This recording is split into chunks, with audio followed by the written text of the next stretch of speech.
ফাঁসির রশি উঠবে ইলমুদ্দিন, বিচারক সহ সবাই ফাঁসির মঞ্চে গেলেন। ইলমুদ্দিন মুস্কি মুস্কি হাসে। বিচারক জিজ্ঞেস করলেন, ইলমুদ্দিন তোমার কি বিন্দু মাত্র ভয় করে না?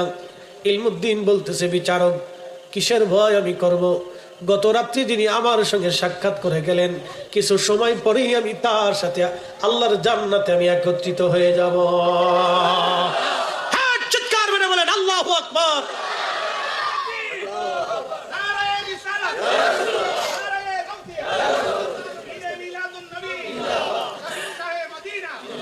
হাজরতে ইলমুদ্দিন বলতেছে, বিচারক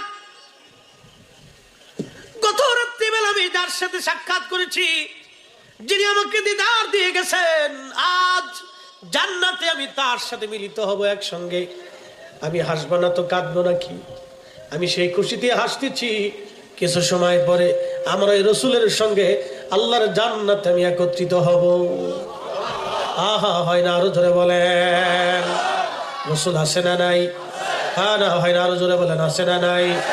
উম্মতের সাথে দেখা দেয় কি দেয় না? কথা বলে কি বলে না? নবীর জায়গায় নবী আছে, অন্ধ কানা, চোখের জায়গায় চোখ নাই। আমার রসুলের জায়গায় রসুল আছে। উম্মতের বাগানে নবী খোঁজ খবর নিয়ে রাখেন, উম্মতের কার সাথে নবী খোঁজ খবর নেন। উম্মত কেমন আছে নবীর দরবারে খবর হয়। কথা বলেন ঠিক কিনা? যদি বিশ্বাস না করেন তো রসুলের প্রেমে জীবন দিয়ে দেখেন, জীবন ধন্য হয়ে যাবে, কোনো সমস্যা নেই। মুসলমান খুবই মনোযোগ দিবেন।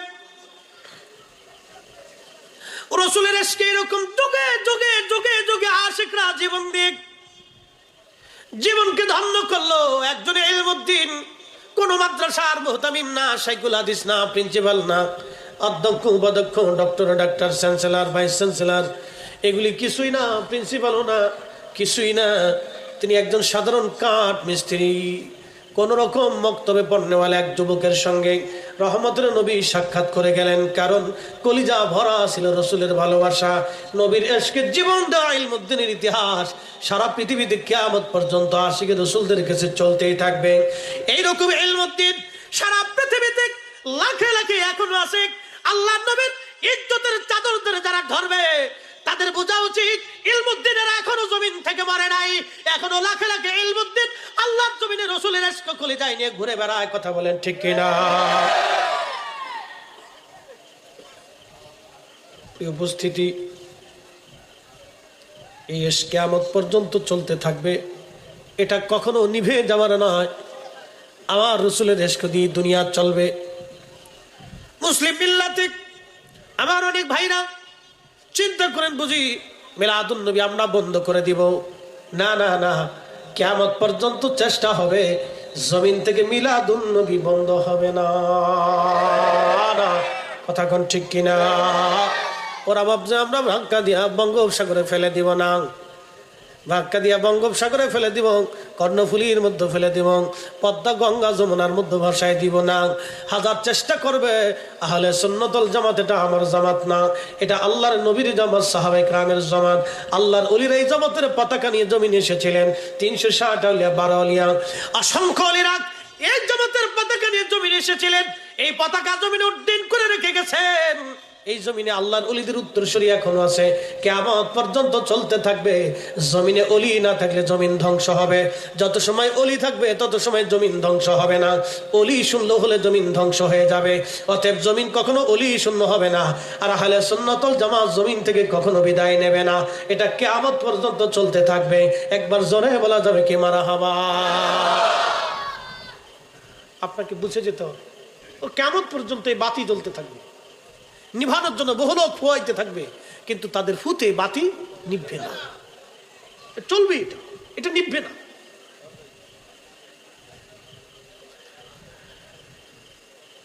হাজিরিন আনোয়ার আর মুসলমান,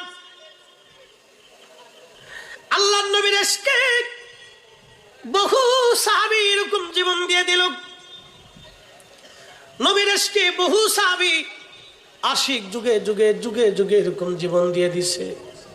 হাসতে হাসতে তাদের জীবন তারা দিয়ে দিল, হাসতে হাসতে।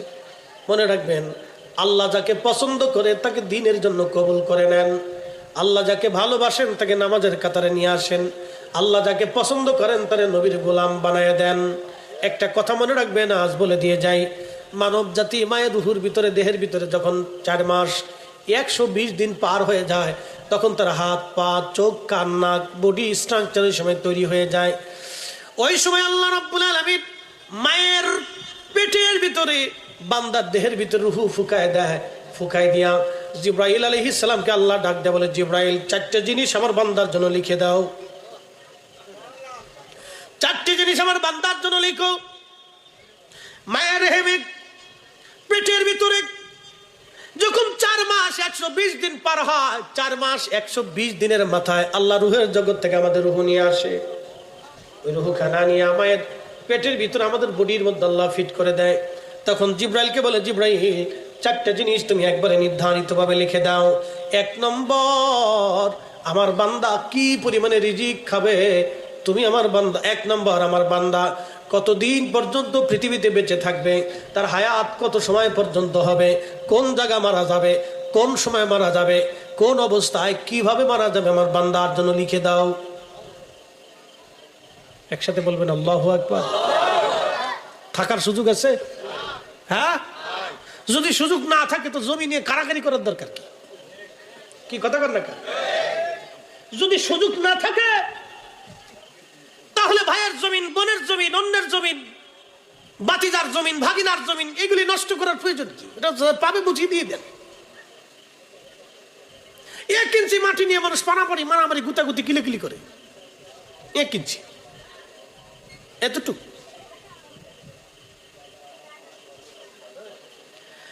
1 ইঞ্চি মাটি নিয়ে মানুষের মারামারি, বিরাট গন্ডগোল। হাজিরিন, যদি পৃথিবীতে থাকার সুযোগ না থাকে তাহলে কেন দুনিয়াতে আমরা আরেকজনের ক্ষতির চিন্তা আমরা করব বলেন? একদিন মাটির ভিতরে হবে ঘরে মন আমার, কেন বন্ধু দালান ঘর।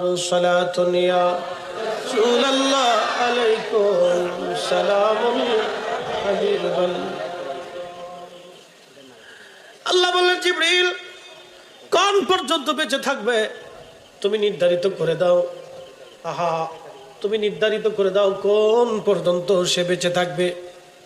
জিবরাইল আলাইহিস সালাম লিখে দেন, এই জন্য আপনার হায়াত যেখানে শেষ আপনি সেখানেই যাবেন। যদি আপনার মৃত্যু আমেরিকা লেখা থাকে, যে কোনো ভাবে আপনি আমেরিকা যাবেনই। মৃত্যু যদি চট্টগ্রাম লেখা থাকে ওইখানে যাবেন। মৃত্যু যদি ঘরের মধ্যে লেখা থাকে তাহলে ঘরের ভিতরেই হার্ট স্ট্রোক করে মারা যাবেন।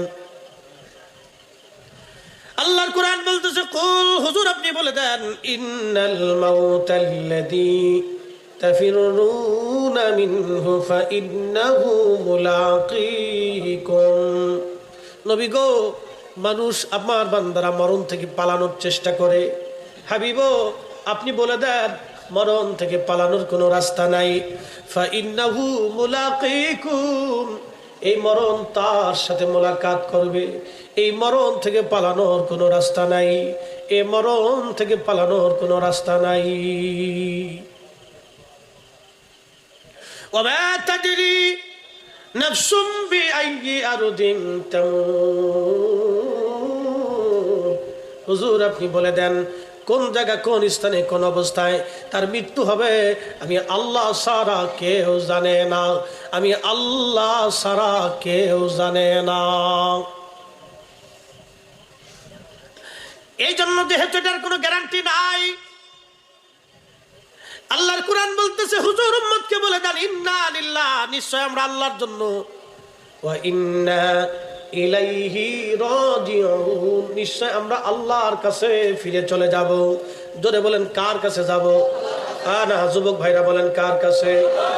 আল্লাহর কাছে যে ফিরে যাবেন, টাকা পয়সা, সোনা দানা মিষ্টি, এই তারপরে দই ছানা নিয়ে যাবেন। সুযোগ আছে? বেশি করে দই নিবেন, ছানা নিবেন, মিষ্টি নিবেন। আল্লাহ তোমার লাগে মিষ্টি টিষ্টি নিয়ে এসে এগুলা। পৃথিবীর সবচাইতে বড় ধনী, বড় বড় ধনী ব্যক্তিরা দুনিয়া ছেড়ে চলে গেল, একটা পয়সাও বাবা নিতে পারে নাই। বাংলাদেশের একজন ধনী, তিনি মারা গেলেন।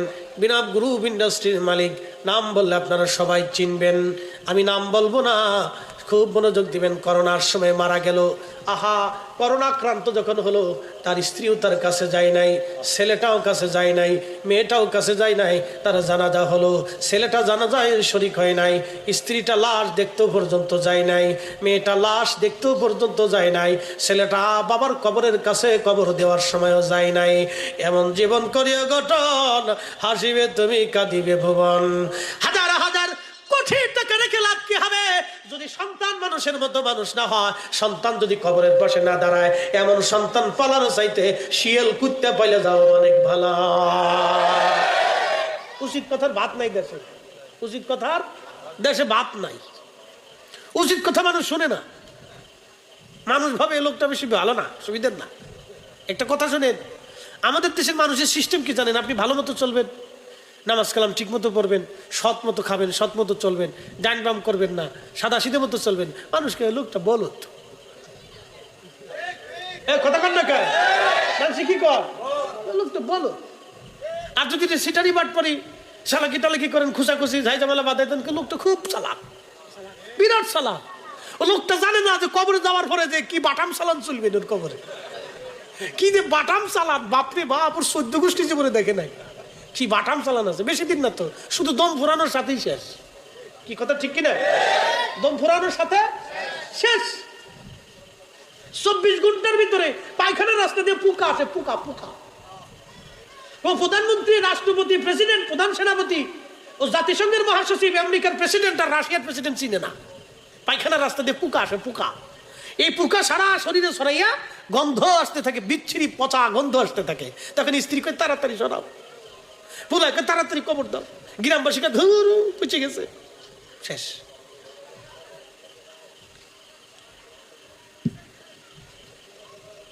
সামান্য সময়ের জন্য আসছি দুনিয়াতে, কত হারাহারি মারামারি কারাকারি লাফালাফি গুতাগুতি। একদল হন নতুন এসে সুন্নি মসজিদ কোনটা খালি ওটা দখল করার ধান্দা করে, মিলাদুন্নবী বন্ধ করার ধান্দা করে। বেটা, তোর এটা করার জন্য আল্লাহ দুনিয়াতে পাঠাইছে নি? তুই দেখবি যে আমার দেশের গরিব মানুষ কে না খায় রয়েছে, তুই তার ঘরে আগে যা খাবার দে। আর সুলতান দিল্লুল্লাহি হিলাল, রাজা বাদশারা হচ্ছে আল্লাহর ছায়া, জমিন আল্লাহ প্রদত্ত ছায়া। তারা একটা গাছ, বট গাছ যেমন সারা মানুষকে ছায়া দেয়, গরু ছায়া দেয়, ছাগল ছায়া দেয়, ও গাছের নিচে যে যায় তারই ছায়া দেয়। আর সুলতান দিল্লুল্লাহি ফিল আরদ, রাজা বাদশারা হচ্ছে আল্লাহর জমিনে আল্লাহ প্রদত্ত ছায়া। তারা সব মানুষকে ছায়া দিয়ে রাখবে। সব মানুষকে কি দিয়ে রাখবে? কথা কন না, সব মানুষকে কি দিয়ে রাখবে? ছায়া দিয়ে রাখবে। যে বাচ্চা সব মানুষকে ছায়া দিয়ে রাখবে, সে বাচ্চা কিয়ামতের ময়দানে নেইপরায়ণ হবে। আমার রাসূল বলছেন, উম্মত তোমরা শুনে রাখো, হাসরের ময়দানে আল্লাহর আরশে আল্লাহর ছায়া ছাড়া আর কোনো ছায়া হবে না। যেই বাচ্চা এরকম তার প্রজাদেরকে ছায়া দিয়ে রাখবে, নেইপরায়ণ হবে। আল্লাহর কোরআন, রাসূল বলতেছেন, কিয়ামতের মাঠে আরশে আল্লাহর নিচে আল্লাহ তাকে আগে জায়গা করে দিবে। নজরে বলে, আরশে আল্লাহর নিচে আল্লাহ তাকে জায়গা করে দিবে। আর সে ছায়া সে পাইতে থাকবে, যে পৃথিবীতে সমস্ত প্রজাদেরকে ছায়া দিয়ে রাখে। আর সুলতান দিল্লুল্লাহি ফিল আরদ, এই হাদিস যদি ওরা বুঝতো তাহলে ফারাফারি কারাকারি গুতাগুতি ফিডে ফিডে তা করতো না। ঠিক বাড়ি যায় কয়ে না, অন্য কর দরকার নেই। ও তো তাবারও খেয়ে তারপরে খাইতে খাইতে যাক ঠিক ঠিক ঠিক ঠিক ঠিক ঠিক ঠিক। আমি আল্লাহ রসুলের কথা বলতেছি। আচ্ছা বলেন তো, সারা পৃথিবীতে খেলাফত ছিল, খলিফাতুল মুসলিমিন হযরত ওমর অর্ধ পৃথিবীর শাসক ছিল। তখন কি তার শাসনামলে রাজ্যের ভিতরে খ্রিস্টান ছিল না? ইহুদি ছিল না? তো উনি কি তাদের ওই খ্রিস্টান বাড়িঘর আগুন দিয়ে পুরাই দিছে? তাদের কি নিরাপত্তা দেয় নাই? খাবার দেয় নাই?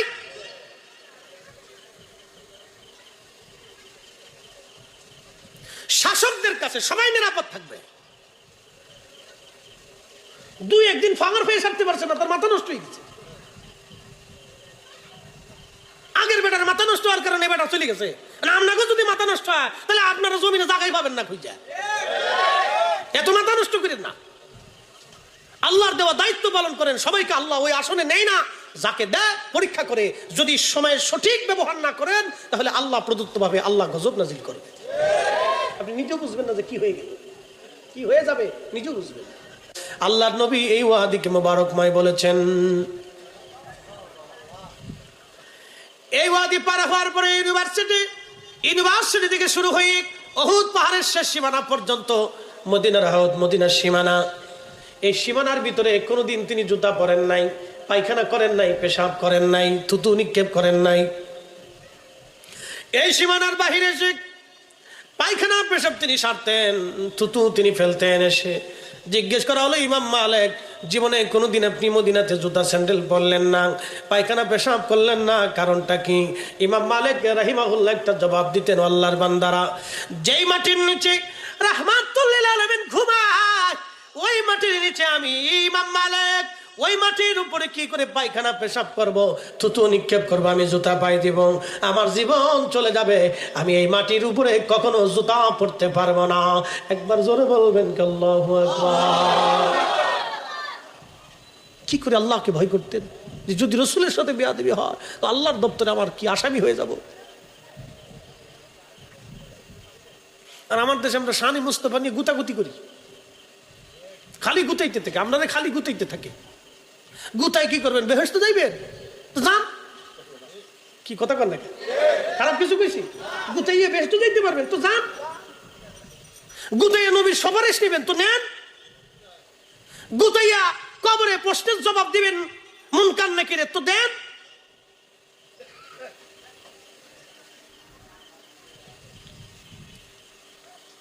প্রিয় মুসলমান, খুব মনোযোগ দিয়ে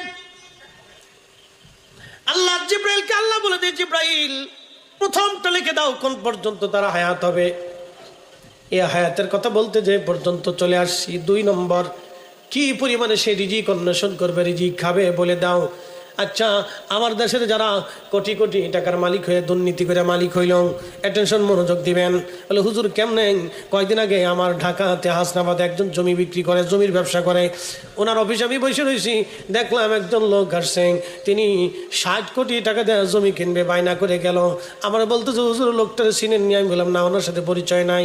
তার মাথায় টুপি, মুখে দাড়ি, গায়ে পাঞ্জামি, বিরাট সুন্দর লেবাস, দেখলে মনে হবে বিরাট বড় সাইকুল হাদিস। হ্যাঁ, লেবাস দেখলে মনে হবে সাইকুল হাদিস, বিরাট বড় সাইকুল হাদিস মনে হবে। লেবাস দেখলে বোঝার কায়দা নাই যে এত বড় সোরা, আন্তর্জাতিক সোরা। 60 কোটি টাকা দিয়ে জায়গা কিনতে আসছে। আমার বললো হুজুর আপনি কি চিনলেন? আমি বললাম না, চিনি নাই। তখন জমির যিনি বিক্রেতা উনি বলতেছে, হুজুর এই লোকটা ঢাকার মহানগরের ওয়াসার ইঞ্জিনিয়ার। আমি বললাম মাসে বেতন পাই 50,000 ধরলাম, কিন্তু বাকি এত কোটি টাকা কি জিব্রাইল আর আজরাইল দিয়ে গেছে। কি কথা কর না কা? আমার শরীরের পছন্দ রেখেছে। সর্বনাশ, কত বড় সুর! এত সুন্দর দাড়ি, টুপি, জুব্বা, বুঝার কায়দা নাই যে এত বড় সুর। বসুন্ধরা মাদ্রাসার মুহতামিম আমার পাশে বসা ছিল, যেহেতু কমি মাদ্রাসা, তো সামনে বসা। বললাম যে হুজুর কি মনে হয় আপনার কাছে? দেখে তো সিনার কোনো কায়দা নাই, এটাই চলতেছে। আহা, 1 টাকাও তার না, সব আমাদের টাকা। 18 কোটি মানুষের টাকা। 18 কোটি আল্লাহ যাহা বরাদ্দ করেছে তার থেকে 1 দানা ভাতও বেশি খাইতে পারবে না। কি কথা কর না কেন? যত হাজার কোটি টাকার মালিক হোক, আল্লাহ যাহা বরাদ্দ করছে তাহার চাইতে 1টা দানা ভাতও বেশি খাইতে।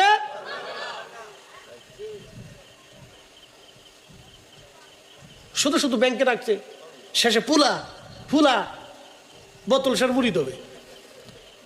বোতল সারে চিনছেন নি? বোতল একটা ধরে টান দিয়ে এসে খাইয়া বাপের কবে, বিয়াই ভালো আছো?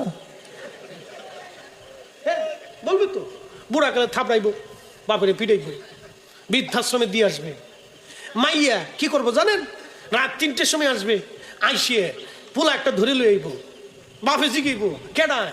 আমার বয়ফ্রেন্ড, আমি নাম দিছি কুত্তা ফ্রেন্ড। এগুলি চলতেছে। ঠিক তাই হবে। আপনি হালাল রুজি করেন, হালাল খাবার দিয়ে সন্তানকে মানুষ বানিয়ে রেখে দেন, এটাই জীবনের সার্থকতা। কথা কোন ঠিক কিনা? এটাই জীবনের সার্থকতা। হালাল রুজি করেন, হালাল রুটি করেন, হালাল খাবার খান, হালাল জিন্দিগি গঠন করেন, সন্তানদের হালালে মানুষ বানিয়ে রেখে দেন, এটাই জীবনের সার্থকতা। এছাড়া আর জীবনের কোনো সার্থকতা নাই, কোনো সার্থকতা নেই। কথা কর না কেন? জোরে বলো, এটাই সার্থকতা, এর বাহিরে কোনো সার্থকতা। যদি আপনি 1000 কোটি টাকা রেখে যান, ছেলে যদি মানুষ না হয়, কবরের পাশে না দাঁড়ায়, তাহলে আপনার জীবনটা বৃথা, আপনার জিন্দেগি বৃথা। এই জন্য সন্তানদেরকে সুন্নি আকীদার ভিতরে আসল সুন্নিয়তদেরকে শিক্ষা দিয়ে মানুষের মতো মানুষ বানায় যান। মরে যাবেন কবরের পাশে দাঁড়াবে, মরে যাবেন মাহফিলের কোনায় বসে দোয়া করবে, মরে যাবেন বাড়িতে উলামা ইকরাম নিয়ে এলাকাবাসী নিয়ে মিলাদ দিয়ে ফাতিহা করে দোয়া করবে, মরে যাবেন নামাজের পরে আপনার জন্য কাঁদতে থাকবে, দোয়া করতে থাকবে। বাবার জীবনের সার্থকতা এটাই, মায়ের জীবনের সার্থকতা এটাই। হারাম জীবন গঠন করে কোটি টাকা রেখে দিয়ে সন্তানকে অমানুষ বানিয়ে রেখে দিয়ে কোনো লাভ নাই, কোনো ফায়দা নাই। ওই টাকার জন্য কিয়ামতের মধ্যে আপনাকে হাজার হাজার কোটি কোটি বছর মানুষের দাঁড়ে দাঁড়ে ভিখারির মতো ঘুরতে হবে। ভাই মাফ করে দাও, মাফ করে দাও। সেই সময় আমরা বলবো আইসি গেটাও, দূর হয়ে দাও শয়তান, দুনিয়াতে আমার রক্ত চুষে খেয়েছিস, আজকে কোনো মাফ হবে না, দূর হ বেটা, আমার জিনিস আমাকে তুই ফিরাই দে। আল্লাহ বলবেন বান্দা, ফেরেশতারা তার আমল থেকে এই আমল দিয়ে আমার বান্দার পাওনা মিটিয়ে দাও। একসাথে বলবেন আল্লাহু আকবার। মেলা বুজুর্গ নিয়ে কবরে গেছে, শেষ পর্যন্ত হাসরে দেখবে কিচ্ছু নাই, কিচ্ছু নেই।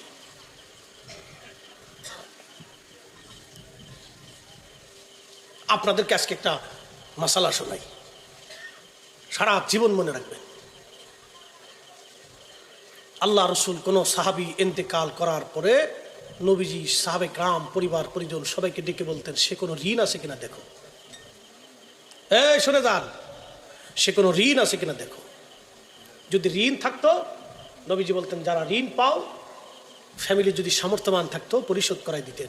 যদি সামর্থ্য না থাকতো কবরে দেওয়ার আগে নবী বলতেন কবরে নামানোর আগে তার ঋণ পরিশোধ করো, কবরে নামানোর আগে থেকে ঋণ মুক্ত করো, কবরে দেওয়ার আগে থেকে ঋণ মুক্ত করে কবরে পাঠাও।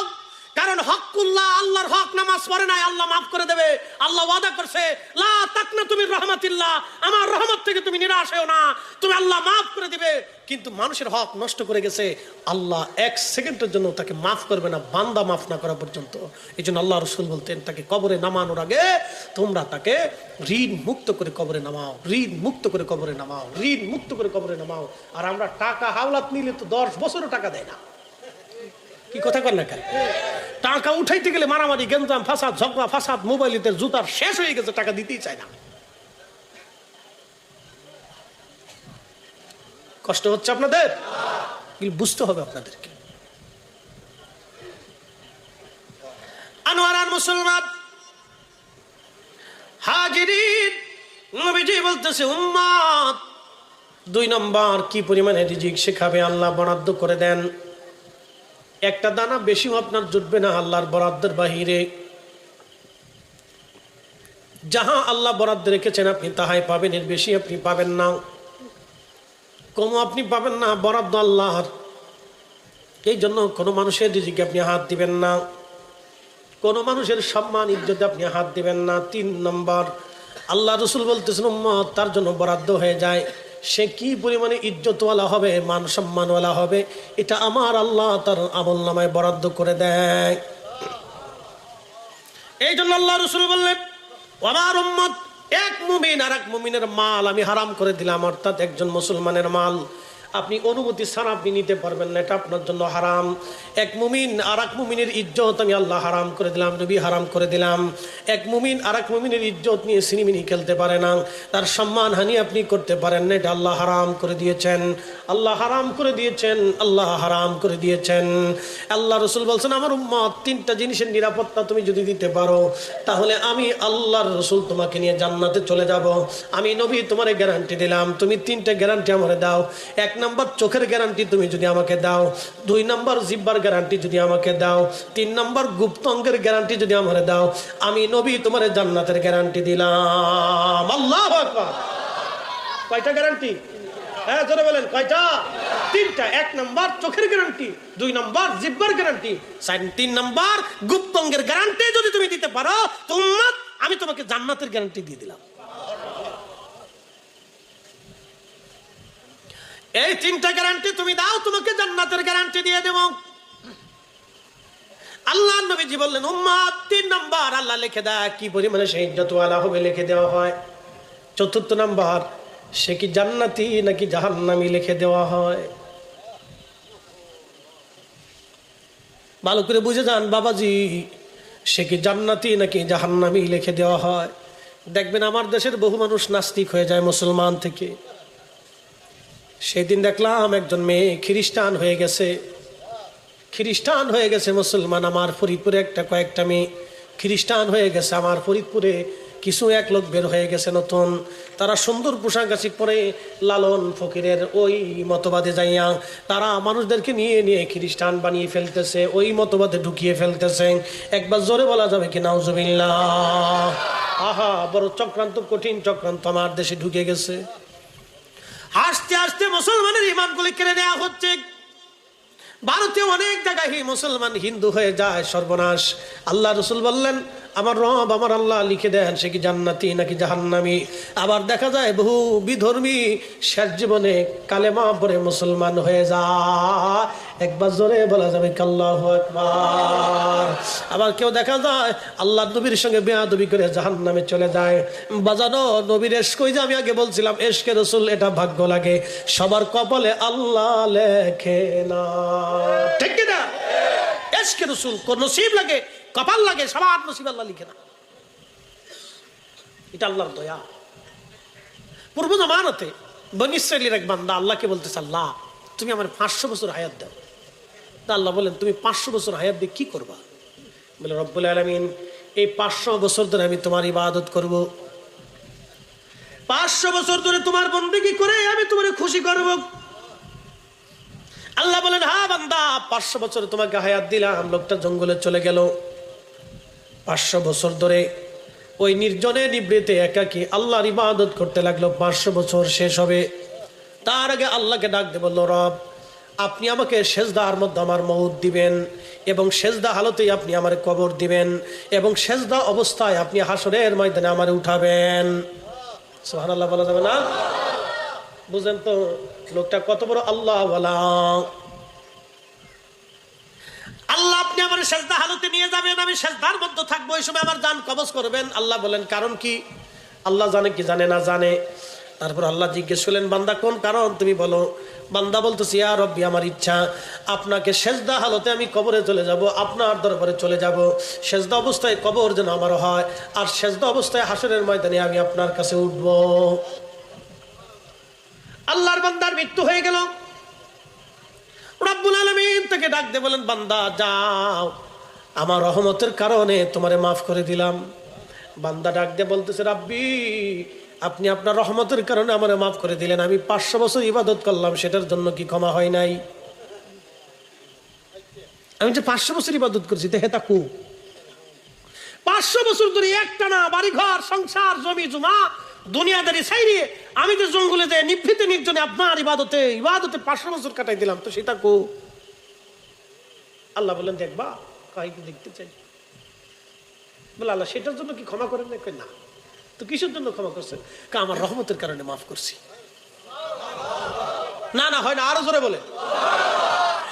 قل يا عبادي الذين اسرفوا على أنفسهم لا تقنطوا من رحمة الله।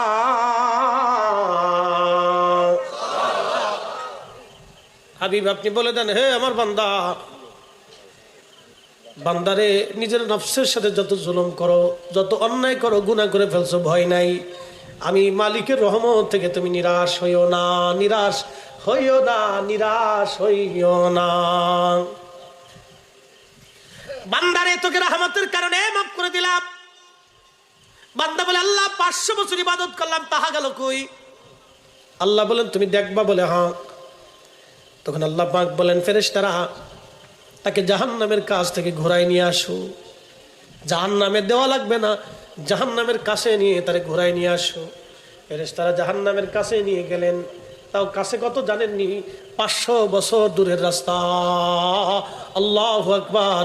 500 বছর দূরের রাস্তা নিয়ে যাওয়ার পরে জাহান্নামের যে গর্জন, জাহান্নামীদের কান্না, জাহান্নামীদের চিৎকার, জাহান্নামের আযাবের ভয়াবহতা দেখার পরে তার কলিজা একেবারে শুকাই গেল, কলিজা একেবারে শুকাই গেল। যদি কোনোদিন হজে যান, আপনাদেরকে বুঝাইতেছি পানির তৃষ্ণা কি জিনিস। এই বছর যারা হজে গেছে তারা বুঝছে গরম কি। আমি এই বছর প্রচন্ড গরমে হজে ছিলাম। আমার সামনেই আমার তাবুর পাশে এক মিশরি গরমে মারা গেল, একবারে মুমূর্ষ পড়ে রয়েছে আরাফাতের মাঠ। আরাফাতের মাঠে প্রচন্ড গরমে সে মারা গেল হিট স্ট্রোকে। এক মিশরি হাজি, পাশে আরেকজন ছিল, সে মুমূর্ষ। এত গরম আরাফাতের মাঠ। সন্ধ্যার সময় মাগরিবের নামাজের টাইমে আরাফা থেকে বের হতে হয়। আরাফাত থেকে বের হয়ে মুজদালিফায় আসা লাগে। মাগরিব এবং এশার নামাজ মুজদালিফায় আদায় করতে হয়। আরাফা থেকে হেঁটে হেঁটে আদম এবং মা হাওয়া দুইজন মুজদালিফায় আসছিলেন। রাত হয়ে গেল। আদম আলাইহিস সালাম বললেন, হাওয়ারে রাত হয়ে গেছে, আসো দুইজন মুজদালিফায় বিশ্রাম করি। দুইজন যে মুজদালিফায় বিশ্রাম করছিলেন, এই জন্য হাজিদেরকে মুজদালিফায় যায় কিছু সময় বিশ্রাম করা লাগে। এশা আর মাগরিব এক জামাতে এখানে আদায় করতে হয়। কিছু সময় বিশ্রাম করে ফজরের নামাজ পড়ে হাজিরা আবার হাঁটা শুরু করে। হাঁটতে হাঁটতে মিনার পাশ দিয়ে এসে এসে তারা জমারাত শয়তানরে যেখানে পাথর মারা হয়েছিল ওইখানে ছোট শয়তানরে পাথর মারা তারপরে মক্কায় আসে। মক্কায় আসিয়া ফরজ তাওয়াফ করিয়া সাই করিয়া যদি কেউ আবার মক্কায় যাইতে চায় তো 30 কিলো রাস্তা হয়ে যাবে। পায়ে হাঁটতে হাঁটতে জান শেষ হয়ে যায়। প্রচন্ড গরমে জিহ্বা শুকায় যায়, কলিজা শুকায় আসে। পানি পান না করলে জান শেষ। একটার পর একটা পানি চলে, একটার পর একটা পানি চলে। 10 মিনিট পর পর পানি খেতে হয়, 5 মিনিট পর পর পানি খাওয়া লাগে। এমন তৃষ্ণা লাগে মনে হয় কলিজা পর্যন্ত শুকায় যাইতেছে। কলিজা পর্যন্ত একবারে শুকায় যায়, দিব্যাগুলি শুকায় যায়, গলাগুলি শুকায় আসে, ভিতর থেকে একবারে শুকায় যায়। পানির এমন তৃষ্ণা ছটফট ছটফট শুরু হয়ে যায়। পানির কঠিন বড় তৃষ্ণা লাগে ওই সময়। আল্লাহ নবী বলতেছেন, উম্মতেরা রে, জাহান্নামের কাছে যাওয়ার পরে আল্লাহর বান্দার কলিজা একবারে শুকায় গেল, পানির তৃষ্ণায় সে পাগল পারা হয়ে গেল। আল্লাহ ফেরেশতাকে বলেন, ফেরেশতা এক পেয়ালা পানি নিয়ে মানবের শুরুতে তুমি হাসরের পাশে এক পাশে দাঁড়ায় থাকো, দেখো আমার বান্দা কি করে। সারা অঞ্চল ভরে তন্ন তন্ন করে পানি পায় না, তো পানি নিয়ে দাঁড়িয়ে দিচ্ছে। ফেরেশতা তো দৌড়ে আসছে, আমাকে পানি দিবেন? কেন দিব? পানি দেন, আমার কলিজা একবারে শুকাই গেছে, পানি দিতে পারি, বিনিময় দাও, কিছু দাও। বলে এগুলো তো নাই, তো কি আছে? যা আছে তাই দাও। বলে আমার 500 বছরের আমল আছে, 500 বছরের আমল আমাকে দিয়ে দাও, তুমি পানি নিয়ে যাও। কত বছর? হয় না, হয় না, কত বছর? 500 বছরের আমল তুমি নিয়ে যাও, পানি দাও, কলিজা শেষ হয়ে যাচ্ছে। 500 বছরের আমল দিয়ে পেয়ালার পানি খাইয়ে কলিজা যখন ঠান্ডা হলো, আল্লাহ ডাক দিছে, বান্দা বুঝছো নি? তুমি বান্দা 500 বছরের ইবাদত এক পেয়ালা পানির বিনিময়ে বিক্রি করে দিলা রে বান্দা। দুনিয়াতে 500 বছর ধরে আমি তোমারে কত পানি খাওয়াইছি বান্দারে, কত রিজিক তোমারে দিছি, শ্বাস প্রশ্বাস নিঃশ্বাস দিয়েছি, সূর্যের আলো দিছি, জমিনে ফসল দিয়েছি, গাছে ফল দিয়েছি, নদীতে পানি দিয়েছি, নদীর ভিতরে মাছ দিয়েছি, কত রকমের রিজিক আমি তোমারে খাওয়াইছি, কোনোটার হিসাব আজকে লাগবে না। তুমি এক পেয়ালা পানি দিয়ে 500 বছরের নেকি বিক্রি করে দিলা। আমার বান্দা 500 বছর ধরে তুমি যে পানি পান করছো তার এক পেয়ালা পানির হিসাব দিয়ে তুমি জান্নাতে চলে যাও। সম্ভব? এই জন্য আল্লাহ রহমত ছাড়া ক্ষমা পাওয়ার কোনো রাস্তা নাই। আমরা আপনাদেরকে আল্লাহ রসুলের দিকে ঘুরাই দিই, কারণ কি জানেন? কঠিন হাসরের মাঠে যদি আল্লাহ রসুল সন্তুষ্ট হয়ে যায় তো নাজাত হয়ে যাবে। আসতে হয়ে গেল না সুবহানাল্লাহ? যদি হাসরের মাঠে আল্লাহ রসুল রাজি হয়ে যায় তো নাজাত হয়ে গেল। কবরের জিন্দেগিতে যদি রসুল রাজি হয়ে যায় তো নাজাত হয়ে গেল। জিন্দেগির বুজুর্গি দিয়ে আল্লাহর দরবারে নাজাতের রাস্তা নাই যদি আল্লাহ খুশি না হয়। আর আল্লাহকে খুশি করতে হলে আল্লাহর রসুলকে আপনাকে খুশি করতেই হবে, করতেই হবে, করতেই হবে। রসুল খুশি না হওয়া পর্যন্ত আল্লাহ খুশি হবে না। এজন্য আমরা আপনাদেরকে আল্লাহর নবীর দিকে, গোলামের দিকে ধাক্কাই দিয়ে দিই।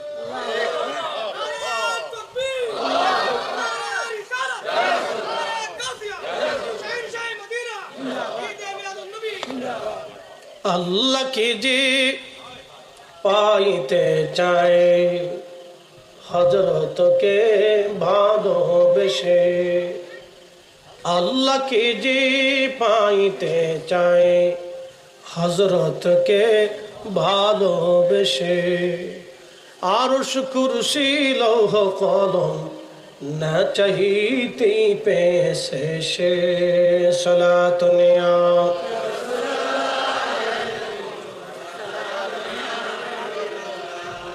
হয় না? আর জোরে বলেন সালাতুনিয়া রাসূলুল্লাহ।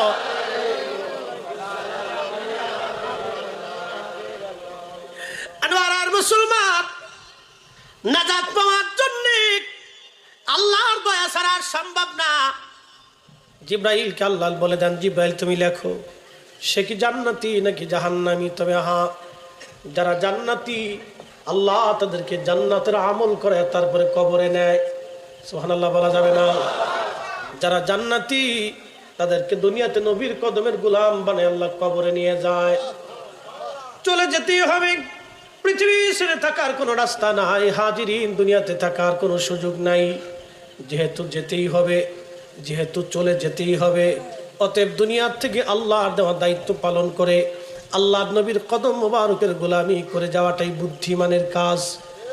আনোয়ার মুসলমান, কবর বড় কাছে, কবর বড় কাছে, কিন্তু দেখেন কত মানুষ কবরে চলে গেল। এখানে 100 বছরের কোনো মুরব্বী বাসা নাই আছে? 100 বছরের কেউ নাই। তার অর্থ হলো এই 100 বছর আগে এই দেশে যারা ছিলেন তারা আজকে দুনিয়ায় কেউ নাই। 100 বছর পরে আমরাও কবরে চলে যাব, মাটির সাথে মিশে যাব, আমাদের অস্তিত্ব বিলীন হয়ে যাবে। বংশের কথা মনে থাকবে না, সন্তান হয়তো পাশে যাবে, নাতি নাতকে ওরা আর স্মরণে রাখবে না। একটা ইংরেজিতে প্রবাদ আছে, out of side out of mind. মানুষ চোখের আড়াল হলে মনের আড়াল হয়ে যায়। চরম বাস্তবতা থেকে বলছি, যে স্ত্রীর একটু হাসির জন্য আপনি অন্যায় করবেন, সেই বিবিও আপনাকে ভুলে যাবে।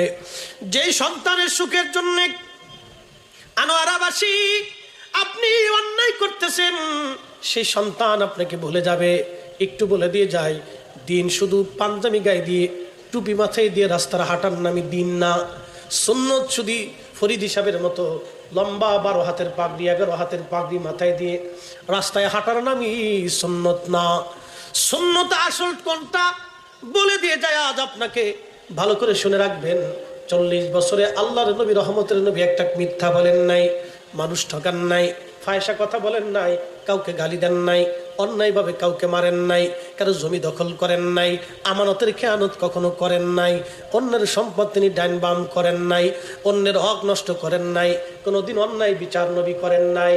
আহা, রহমতের নবীর 63 বছরের জীবনে কোনোদিন আপনি দেখবেন না আল্লাহর নবী কখনো অন্যায় বিচার করেছেন। কিন্তু বড় আফসোস আজ আমাদের, আমরা নামাজও পড়ি কিন্তু টাকা হারাম, আমরা রোজা রাখি কিন্তু খাবার হারাম, আমরা হজ করি কিন্তু টাকা দুর্নীতির টাকা, আমরা জাকাত দিলাম সুদের টাকা। সালাতুনিয়া রাসূলুল্লাহ হাবিবাল্লাহ আলাইকুম সালাতুনিয়া রাসূলুল্লাহ।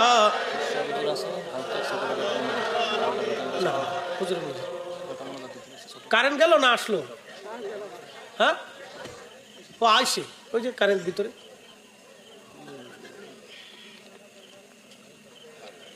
চলে গেছে, যাক গে। একবারে যখন ছিল না তখন কি মানুষ বাঁচছিল না? কেরোসিনের সেরাগের বাতি বালা ছিল, যাওয়ারও চিন্তা ছিল না, আসারও চিন্তা ছিল না, হারানোর কোনো চিন্তা ছিল না। নাই কি কিছু তো হারাবে কি?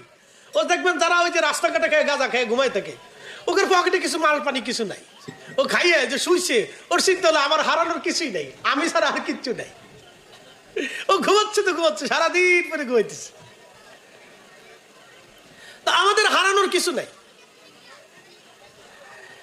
এ মুসলমান, খুব মনোযোগ দিয়ে, ও আজ কোথায় রাখছিলাম বলে গেছে। Out of side out of mind. চোখের আড়াল হলে মানুষ মনের আড়াল হয়ে যায়, কথাটা চরম সত্য। চোখের আড়াল হলে মনের আড়াল হয়ে যায়। আপনার বন্ধু খুব মনোযোগ দিবেন, স্ত্রীর জন্য আপনি যদি হারাম উপার্জন করেন, ওই স্ত্রী আপনার আপন হবে না, কাজে লাগবে না এক মুহূর্ত না। বলে হুজুর কোন দলিলে? কোরআনে আমার আল্লাহ বলতেছেন, ইয়া আইয়ুহাল্লাযীনা আমানু, ইয়া আইয়ুহাল্লাযীনা আমানু লা তুলহিকুম আমওয়ালুকুম ওয়ালা আওলাদুকুম আন যিকরিল্লাহ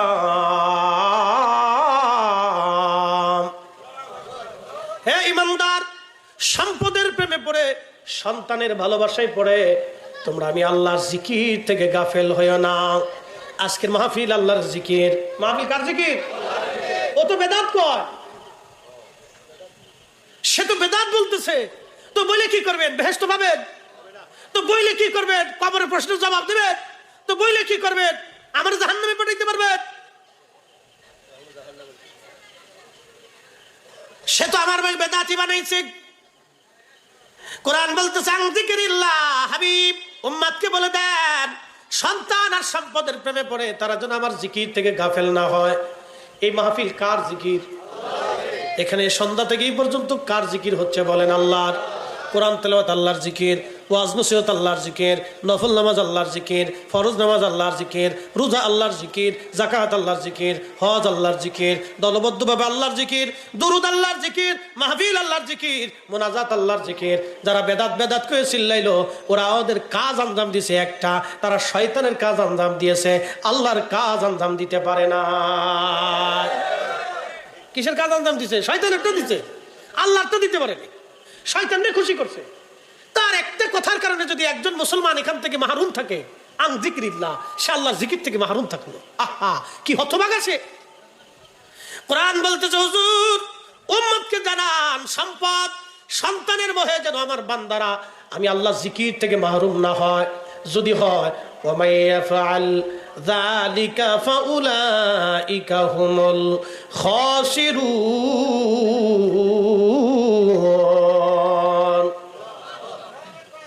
ভোল্টেজ নাই না? আরে তো কারো ভোল্টেজ নাই, ভোল্টেজ শেষ। ভোল্টেজ বুঝছেন আপনি? পাওয়ার নাই, জেনারেটর পাওয়ার নাই, এ মাইকেরও পাওয়ার নাই। তা আমি বললাম তার তোকেরও পাওয়ার নাই, শেষ। বলে কারণ কি? ওরা জীবনে যত ওয়াজ শুনছে বাড়ি পর্যন্ত নিলে ওরা ওলি আল্লাহ হয়ে যেত। জীবনে ওয়াজ বাড়ি পর্যন্ত নেয় না, এই মাঠে রাইখে দিয়ে চলে যায়। ওরা ওয়াজ নিতে পারে না। মাইক ব্যান্ডটা যদি ওয়াজ বাড়ি পর্যন্ত নিত তো ওরা ওলি আল্লাহ হয়ে যেত। ওরা বাড়ি পর্যন্ত নিতে পারে না। ও আজকে এখানে দেখা যাবেন না বাড়ি নেবেন? আজকে কি বলছি বলেন তো? ধর্ম হচ্ছে দুনিয়াতে হালাল উপার্জন, ন্যায়পরায়ণতা, ইনসাফের সাথে পৃথিবীতে বেঁচে থাকা। মাথায় সুন্দর টুপি কিন্তু ইনসাফ নাই, বিচার করে দিয়েছেন অন্যায়, কিয়ামতের ময়দানে জবাবদিহিতার আওতায় আপনাকে আসতেই হবে। ওই দিন আল্লাহ রাসূল আপনার পক্ষে সুপারিশ করবে না। বলে কারণ কি? আপনি নবীর উম্মত ঠকাইছেন। বুঝে যাবে। ফরিদ সাহেবের পাগড়ি যদি মাথায় না থাকে অসুবিধা নাই, কোনো অসুবিধা নেই। কিয়ামতের ময়দানে আমি জিজ্ঞাসিত হব না, কিন্তু যদি আমি কারো হক নষ্ট করে কবরে চলে যাই কিয়ামতের ময়দানে আমি জিজ্ঞাসিত হব। কথা বলেন ঠিক কিনা? দিন বুঝে যাবেন। প্রিয় মুসলমান, এখান থেকে কিছু নিয়ে বাড়ি পর্যন্ত চলে যাইতে হবে, নিয়ে যাওয়া লাগবে, রেখে যাওয়া যাবে না। আপনারা হাজার হাজার মুসলমান, শত শত মানুষ বসে আছেন, হুজুর আসবে, ওয়াজ করবে, কিছু ওয়াজ বাড়ি পর্যন্ত নিয়ে যাবেন। একটা ঘটনা শোনাবো, তারপরে আপনাদেরকে নিয়ে বিদায় নিব। পৃথিবী বিখ্যাত একজন বড় মুজাদ্দিদ ছিলেন, ইসলামের সর্বপ্রথম মুজাদ্দিদ, তার নাম ওমর ইবনে আব্দুল আজিজ। ওমর ইবনে আব্দুল আজিজ তিনি ইসলামের পঞ্চমতম খলিফা। খোলাফায়ে রাশিদিনের অনুকূলে ওই সিস্টেমে তিনি রাজ্য চালাইছিলেন 2 বছর। মুসলিম মিল্লাতের খলিফা ছিলেন। উমাইয়াদের মধ্যে তিনি সর্বশ্রেষ্ঠ একজন খলিফা। তার স্ত্রীর নাম ছিল ফাতেমা। তার স্ত্রীর নাম ফাতেমা। একদিন তিনি বাইতুল মালে গেলেন, খুব মনোযোগ দিবেন, বাইতুল মালে গেলেন। বাইতুল মালে যাওয়ার পরে ছোট্ট সন্তান ছেলেটাকে নিয়ে গেলেন, স্ত্রী ফাতেমাও তার সঙ্গে গেল। বাইতুল মালে অনেক ফল আসছে। বাইতুল মাল মানে রাষ্ট্রীয় কোষাগার। ধরেন বাংলাদেশ ব্যাংক, তখনকার দিনে এই সিস্টেম ছিল না। চাল আসতো, ডাল আসতো, তেল আসতো, লবণ আসতো, বিভিন্ন পণ্য সামগ্রী বাইতুল মালে জমা হতো, ট্যাক্স আসতো, এবং বিভিন্ন দেশ থেকে জিজিয়া কর আসতো, এগুলি সব বাইতুল মালে জমা হতো। তো কিছু ফল আসছে বাইতুল মালে। ওমর ইবনে আব্দুল আজিজ রাদিয়াল্লাহু আনহু বাইতুল মালে গেলেন, ছেলেটাকে ছেড়ে দিয়েছেন, ও ঘুরতেছে, দৌড়াচ্ছে, বাচ্চা মানুষ। দৌড়াইয়া ওই যে ফল রাখা, আপেল রাখা, দৌড়াই যে বাচ্চাটা আপেলে হাত দিয়ে আপেলটা মুখের মধ্যে নিয়ে কামড় দিয়ে খাওয়া শুরু করছে। হযরত ওমর ইবনে আব্দুল আজিজ রাদিয়াল্লাহু আনহু দৌড়ে আসলেন, হাতটা চেপে ধরলেন, হাতটা চেপে ধরে বাচ্চারা হাত থেকে আপেলটা সরাই নিয়ে গেলেন এবং বাচ্চার মুখের মধ্যে এইভাবে চাপ দিয়ে ধরলেন। মুখের মধ্যে চাপ দিলে বাচ্চা হা করে ফেলছে, ছোট মানুষ।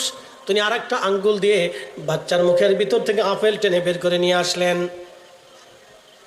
ইসলাম কি আপনি বুঝে যাবেন আজ? শুধু টুপি মাথায় দিয়ে রাস্তায় ঘোরার নামে ইসলাম না, আপনাকে দিন বুঝে যেতে হবে। আপেলটা আস্তে করে মুখের ভিতর থেকে বের করে নিয়ে আসলেন। ফাতিমা দৌড়ে আসছে, ওনার স্ত্রী বলতেছে, স্বামী বাচ্চাটা তো বুঝে না, ওর এইভাবে কষ্ট না দিলেও তো পারতেন, ও ছোট মানুষ কান্না করতেছে, আপনি তারা আপেল দিলেই বা কি হতো, ও একটু আপেল খেয়ে ফেললেই বা কি হতো। ওমর ইবনে আব্দুল আজিজ ডাক দেখো, বিবি এই আপেলটা যদি আমার এই ছেলেটা এখন খেয়ে ফেলে দেয়, এই আপেলের জন্য কিয়ামতের ময়দানে আল্লাহর আদালত আমাকে দাঁড়িয়ে থাকতে হবে। ওই দিনের কঠিন কষ্টের চাইতে আজকে আমার ছেলে আমার সামনে কাঁদুক, এই কষ্টটা আমার বেশি না, আমার ছেলের কষ্টও বেশি না। কিন্তু কিয়ামতের ময়দানে এই জনগণের সম্পদ মেরে খাওয়ার জন্য আল্লাহর আদালতে আমাকে দাঁড়িয়ে থাকতে হবে, দাঁড়িয়ে থাকতে হবে। ওই দিনের কষ্টের চাইতে দুনিয়ার কষ্টটা নগণ্য, সামান্য। আজকে কষ্ট করে যাই রে বিবি, কিয়ামতের ময়দানে কষ্ট করা লাগবে না। একবার জোরে বলা যাবে কি আল্লাহু আকবার। মুসলমান মুসলমান, তেলের গাড়ি তেলে চলি,